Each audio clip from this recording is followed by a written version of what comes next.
रास में नाचत लाल बिहारी, नचवत हैं सब ब्रज की नारी।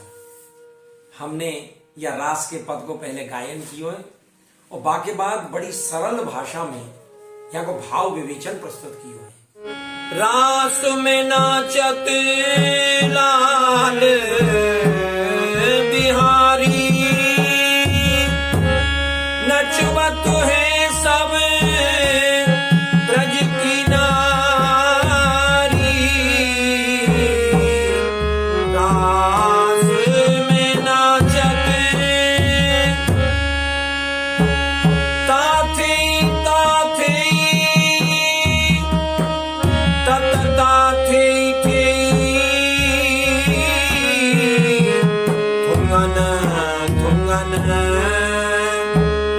तटकित तारी। रास में नाचत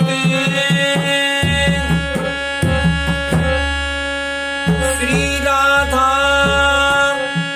एक तरजत मिलवत, एक आलाप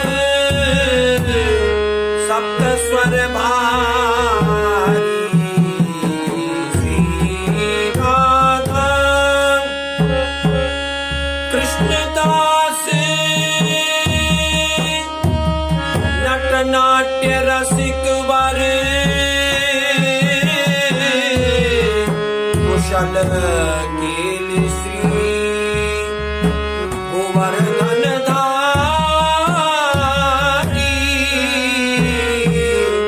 रास में नाचत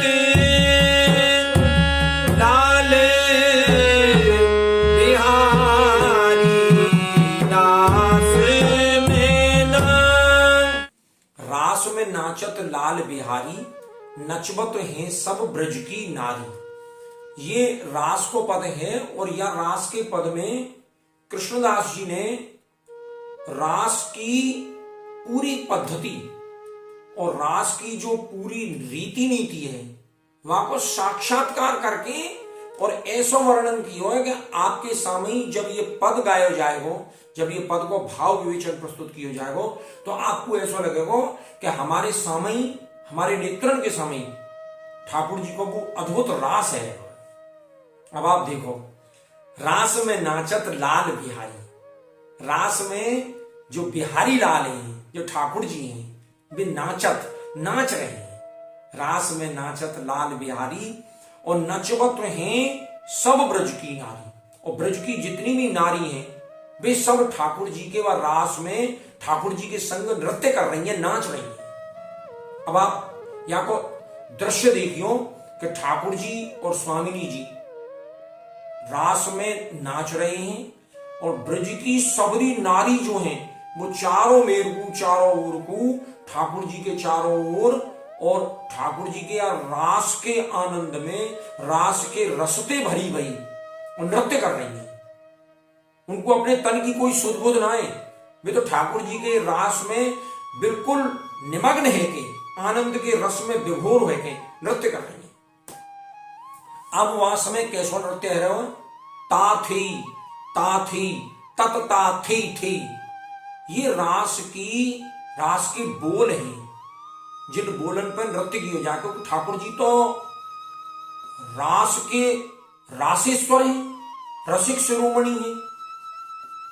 उनके बड़ो रासेश्वर कौन हो सके, रास के ईश्वर हैं वो तो रास के मध्य जो लय और ताल को बांधवे के काजे जो बोल बोले जाए, जो नाट्य शास्त्र में थे और रस के जो शास्त्र हैं उनमें तो जो निकले भाई जो बोल हैं, तत थी तत थी ता थी। आपने कभी ये ब्रजवासी के रास मंडली के मध्य ठाकुर जी के रास के अगर दर्शन करे हों तो वहां जो ब्रजवासी जो स्वामी बैठो रहे वो बोल बोले, यही बोल बोले ता थी तत ता थी। तो उन तालन पे, उन बोलन पे पखावज की थाप पर है, और वह पखावज की थाप के संग एक एक बिल्कुल ताल और लय पे नृत्य हो गए। अब वहां जहां ये नृत्य हो रहे हो वहां तो महाराज गोपी जो है एक से एक गोपी स्वर लय और ताल की सिद्धस्त है। जो ठाकुर जी जो पूर्ण पुरुषोत्तम है, परम ब्रह्म है। आप सोचोगे पूर्ण पुरुषोत्तम परम ब्रह्म जब आनंद और रस के बिल्कुल सागर में डूबे भये होंगे तो क्या स्थिति में वो नृत्य कर रहे होंगे। तो उनके नृत्य के या पूरे उपादान में जो सहयोग कर रही हैं वो कितनी रससिद्ध नायिका होंगी, वो कितनी रससिद्ध गोपी होंगी। जो कोई पखावज बजा रही है, कोई वीणा बजा रही है, कोई झांझ बजा रही है, कोई गा रही है।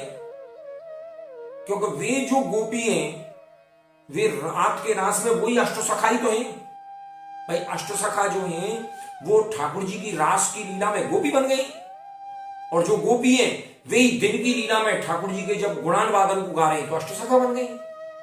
और ये अष्टसखी जो हैं ये ललिता, सुदेवी, रंगदेवी और ये जितनी भी अष्टसखी हैं, चंद्रावली, ये सारी अष्टसखी भी तो ये समझो कि नृत्य और रास और संगीत की सिद्धस्ती। तो वे सब ये इन बोलन को बोल रही हैं। कौन सी इनको? ता थी तत ता थी और थुंगन तट के तारी। और इन बोलन पे ठाकुर जी अपने श्रीअंग के संचालन के द्वारा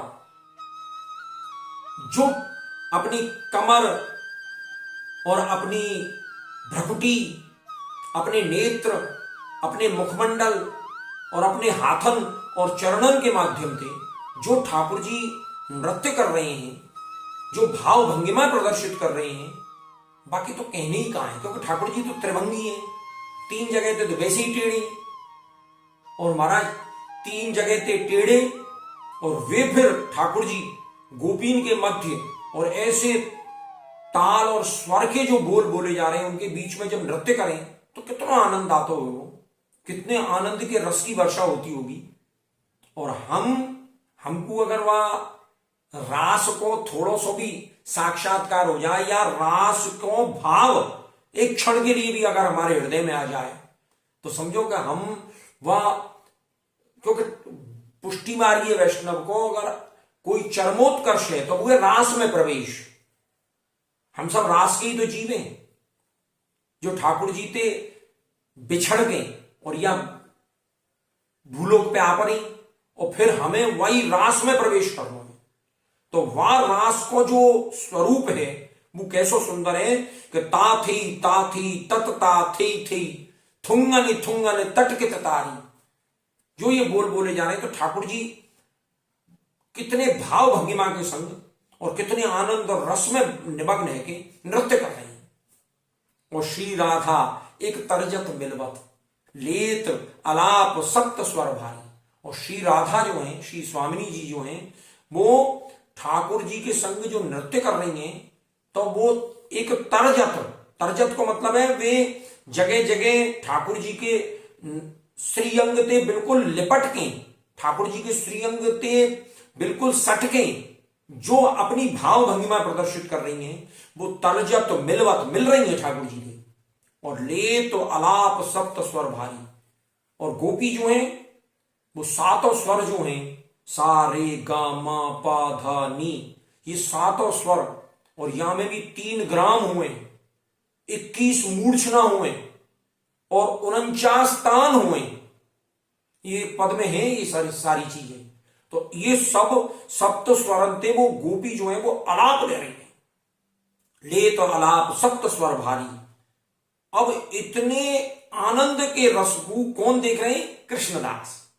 तो कृष्णदास जी कह रहे हैं कृष्णदास नट नाट्य रसिक वर। ठाकुर जी कौन है?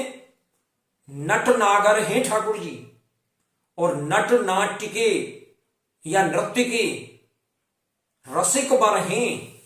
रसिकन के शिरोमणि हैं रसिक वर, और कुशल केली श्री गोवर्धन धारी। और वे केली कहें क्रीड़ा थे, ये रास की जो क्रीड़ा है आपको केली कहें, तो कुशल केली या रास की क्रीड़ा में ठाकुर जी कुशल हैं। और कौन कुशल हैं? श्री गोवर्धनधारी, जिनने श्री गोवर्धन को धारण किया है, जो श्री गिरिराज धरण है, वे या रस की क्रीड़ा में कुशल हैं और रसिक बर हैं।